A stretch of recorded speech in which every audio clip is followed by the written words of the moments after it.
ନିଦରୁ ଶୋଇକି ଉଠିକି ଦେଖିଲା ବେଳକୁ ପହଞ୍ଚି ଯାଇଥିଲି ବାରିପଦାରେ। ମୁଁ କିଛି ବୁଝିପାରୁନଥିଲି ହଠାତ୍ ଉପରେ ଏଠି କେମିତି ପହଞ୍ଚିଗଲି। ଏପଟେ ମାମା କହୁଛି ସ୍ୱେଟର ଟା ଖୋଲିଦିଅ, ପଟେ ମାମା କହୁଛି ସ୍ୱେଟର ଟା ଥାଉ। କିଛି ନ ବୁଝିକି ସିଧା ମାଡି ଚାଲିଲି ଆଗକୁ ଆଈ ପାଖକୁ।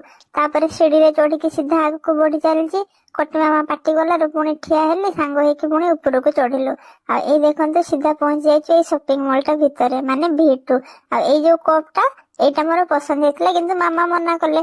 ତାପରେ ତ ଖାଲି ଚକ୍ରୀ ଭଳିଆ ଘିରି ଘିରି ହେଇକି ଏପଟେ ସେପଟେ ଧାଇଁ ବୁଲିଲି। ଆଉ ଆଜି ଆକ୍ଚୁଆଲି ଆମେ ଆସିଛୁ ମୋର ଆଉ ଭାଇର ଡ୍ରେସ୍ କିଣିବା ପାଇଁ, ଅଷ୍ଟମୀ ଡ୍ରେସ୍ ଆଉ ଚୁଟି ପକା ଡ୍ରେସ୍। ଆଉ ଏପଟେ ଦେଖନ୍ତୁ ମୁଁ କେମିତି ଲୁଚା ଲୁଚି ଖେଳୁଛି।